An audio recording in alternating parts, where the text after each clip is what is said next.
What's going on? This is your man John Fortune, your host of the Frustrated Fan Sports Show. And today, still on my draft business, I'm actually going to go with the wide receivers. I'm going to give y'all two wide receivers that I think could honestly be missed in this upcoming draft. Cleveland fans, you're going to want to listen to me because I have a guy that will be great for y'all. But I'm going to start at the very top of this list. So I'm going to start with Mekhi Lemon, the wide receiver out of USC. Love this guy's game. He does run great routes. Can take a hitch, can take a bubble screen and run it to the house. Does actually run very good routes. He could play the slot. You can possibly put him on the outside, and he played very well on the outside. Does kind of fall in line with that tradition of USC receivers or guys from that West Coast style, like they really do play tough and play with some level of assertion and dominance. Gets up the field, knows how to stack receivers. Knows how to stack defenders. When he catches the ball, it's a play. He's going to make a play. He's going to make a big play.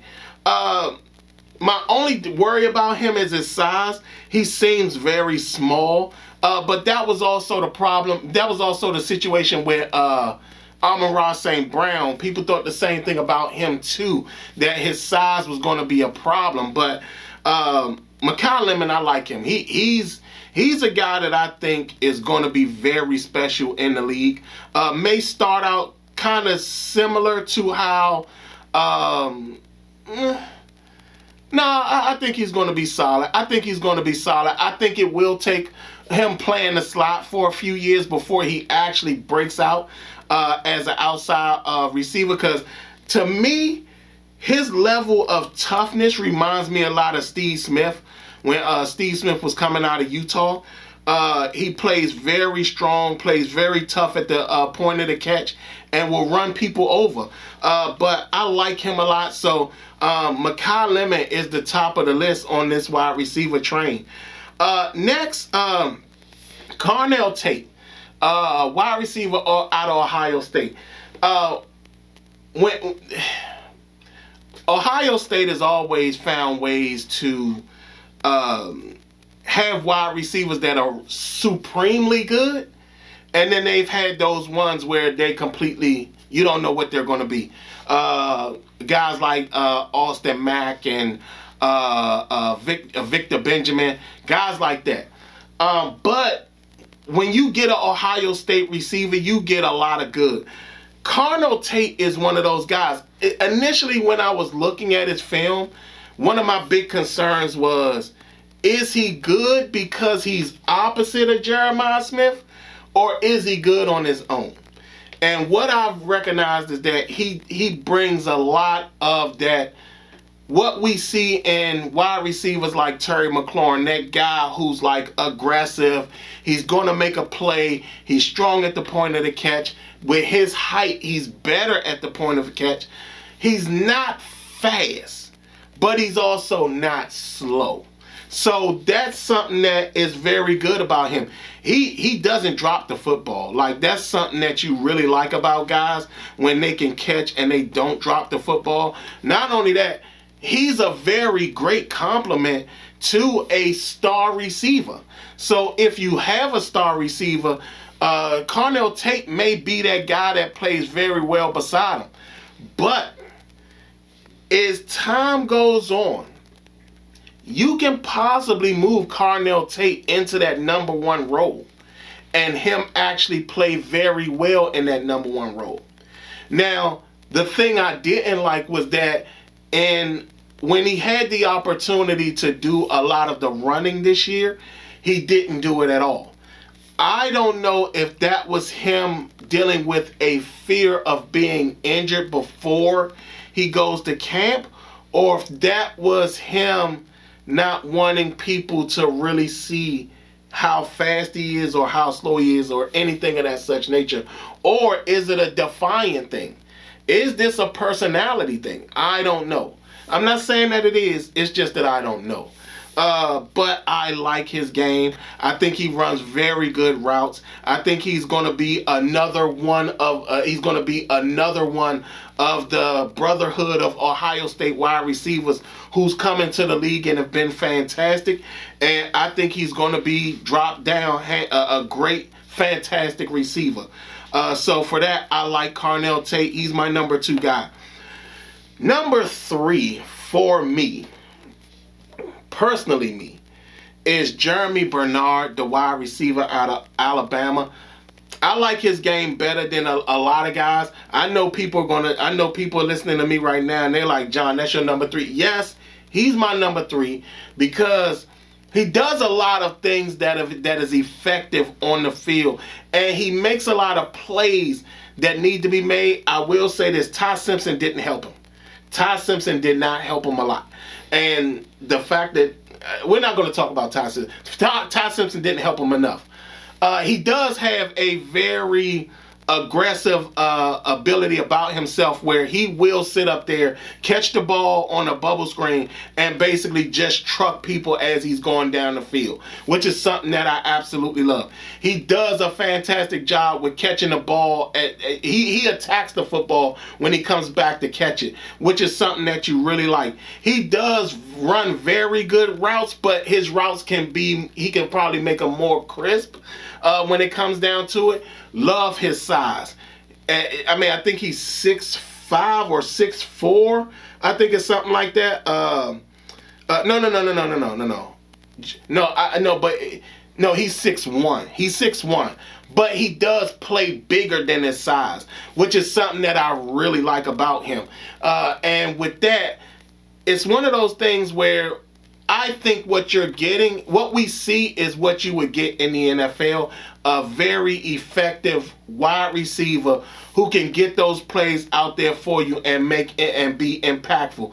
Almost like the Puka Nacua type of player. A guy who could take a short pass, run down the field, make people miss, run over people and everything like that. I think that's Jeremy Bernard. So for that, that's my number 3 guy. My number 4 guy, I know y'all gonna be like, what is happening right now? My number 4 guy is Denzel Boston. I like him. He's another one that I really like.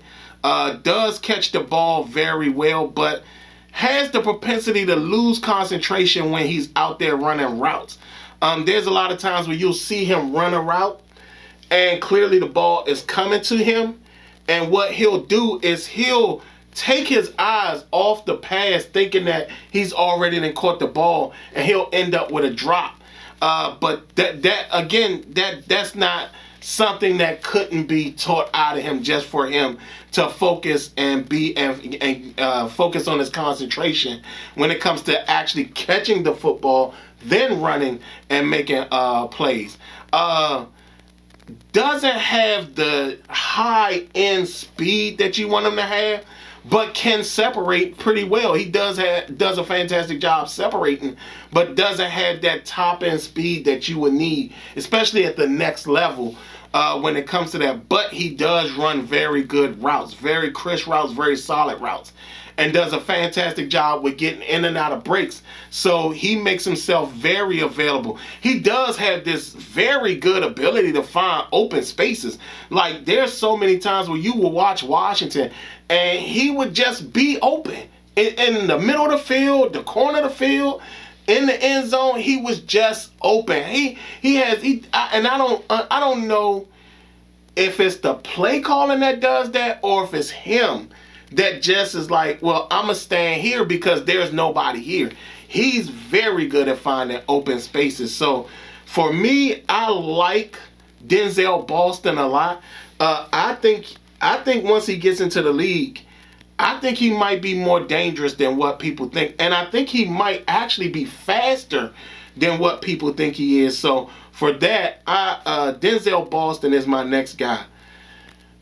Finally, for a lot of y'all, because I noticed what y'all saying, Jordan Tyson. I like Jordan Tyson as a player. He's another one that does a fantastic job with running routes and getting open. And you could tell he runs in the scheme. He understands the schemes very well, that he will find open spots in the defense, but yet he's still running a play. So there's a lot of times where you'll see him run across the field and he'll just randomly start tailing off going up the field. And the only reason he's doing that is because he either sees the safety coming down or he sees a linebacker coming into where the play is supposed to go, and he'll tail himself off so he can make himself available to the quarterback. The quarterback is still supposed to throw there, but now he gives the quarterback an open window for him to catch the football. So he does do that. He's very intelligent when it comes to how he plays on the field. Speed, he does have speed as well. He can round people up and get them very confused on how they're supposed to attack him when a play is over. There are times where you see him, he'll run a corner route and will sit up there and have the cornerback completely confused on what's happening right now. He's a double move demon. Like, there's a lot of times you see him and he will do something that's like, oh, why is he doing all these double moves? And it's just to free himself up. He does a fantastic job getting himself free. The downside to him is that he just can't stay healthy. Like, there was a point where I was excited to see him possibly play with Jeff Sims, who's their RPO quarterback. And he just didn't get that opportunity to play with him that much because he was injured. So Jordan Tyson is just an injury guy, and I hope, because I remember, like, there's been times where we've had guys who would have been fantastic in the league if they didn't have the injury history coming into the league and end up being injured the whole time they've been in the league. I hope his injuries are behind him. But for me, it concerns me that he does get as injured as he does, how often he does. So for that, Jordan Tyson is down the line for me. Next is Omar Cooper Jr., the 6-foot slot receiver out of Indiana. This guy runs incredible routes. He makes himself available all the time. He finds every hole in the defense you can possibly find, and he finds a way to get separation and get himself open, even if the window is smaller than what you can think. Again, he comes out of an offense that was geared to hide Fernando Mendoza's faults, but he himself is a fantastic receiver. And I think long term he's going to be something. He's going to be a problem in the NFL, because when you have a guy who can basically move from the inside to the outside with relative ease and not have a problem at all, those guys are very hard to deal with in the NFL, especially at the next level. And because he runs such crisp and incredible routes, he's great at it. And this is one that you sit up there and say, like, I don't know how awesome he can be, but he seems like he can be very awesome at the next level. So Omar Cooper Jr., the only issue I can perceive from him is what happens when he comes out of that Indiana offense. Was a lot of his route running due to how they designed the plays there, or is this him? That would be my biggest concern, because we've seen this before too. We've seen a lot of guys come out of certain offenses and they get to the NFL and they're nowhere near the player that they were when they were in college. And that can concern a lot of people, especially if you go from, say, this concept and you now go into a pro-style offense where the quarterback works under center more often, and Omar Cooper Jr. is not quite understanding the concepts when he has to make a play out of the slot or on the outside, or remembers the plays coming out of there. So again, I like him a lot, but I think my big concern is, what does he look like outside of that Indiana offense? Next, I should do the two, but I'm gonna do both of them separately. Next is KC Concepcion, a very fast receiver out of the back. I mean, very, very fast. Can get out and get going quickly. He's one that when he catches the ball, he can run up the field and be gone.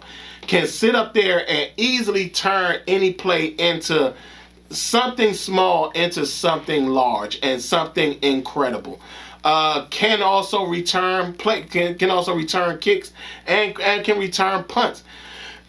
Does have a great ability to separate. He does have a very good ability to separate himself depending on the talent he's going up against.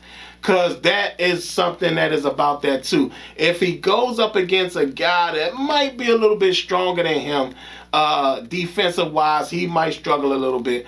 But he does play well in open space and does get down the field quickly, fast, and also does a good job with tracking the ball. When the ball is in the air, he does a good job tracking the ball all the way into his hands. The downside. With all that being said, he has the problem of dropping the football. He drops the football a lot. And that's because he doesn't concentrate.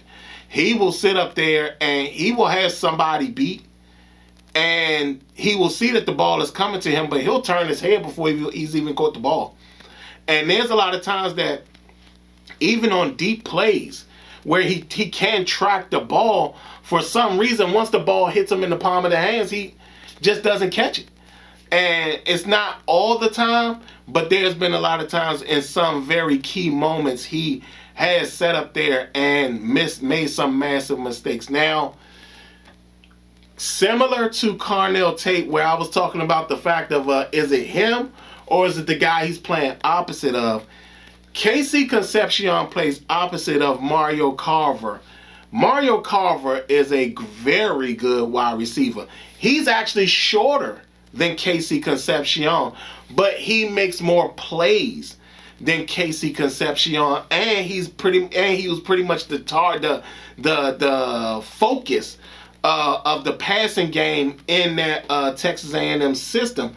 So for that, KC Concepcion, I think he's one of those guys that you may have to wait for him to develop some before you can make him this all-round weapon. Probably something. Yeah, you're going to have to probably wait, because, like I said, you got to get him to concentrate on catching the football, because, like I said, he drops the ball a lot, and he drops the ball in very key moments. So that is something that is very huge when it comes to that. This is my last guy on this list in regards to the guys on the list. Then I'm going to tell you about two guys that I really like. Chris Broswell the second. Chris Broswell the second. For y'all who follow this channel for as long as you have, I am a person who has stated on multiple seasons, with multiple players that have come out of Tennessee, when it comes to the receivers, their offense, I absolutely hate the Tennessee offense. It's an awful offense. It doesn't benefit the players that's in it, and it makes you feel like every player that comes out of that Tennessee offense, they're all in developmental stage. I remember when I first did the evaluation of Hendon Hooker, and I told people even then I could not evaluate Hendon Hooker properly because of the fact that when you saw him in that offense, he looked at the sideline all the time, so you couldn't tell if he could read defenses or not. And to this day, I don't know where Hendon Hooker is at this point, but I couldn't even evaluate him fairly. I said Jalen Hyatt was just a guy who ran down the field, and that was about the extent of what he was. He wasn't a route runner. He wasn't anything. And I remember saying Cedric Tillman was the better receiver that year.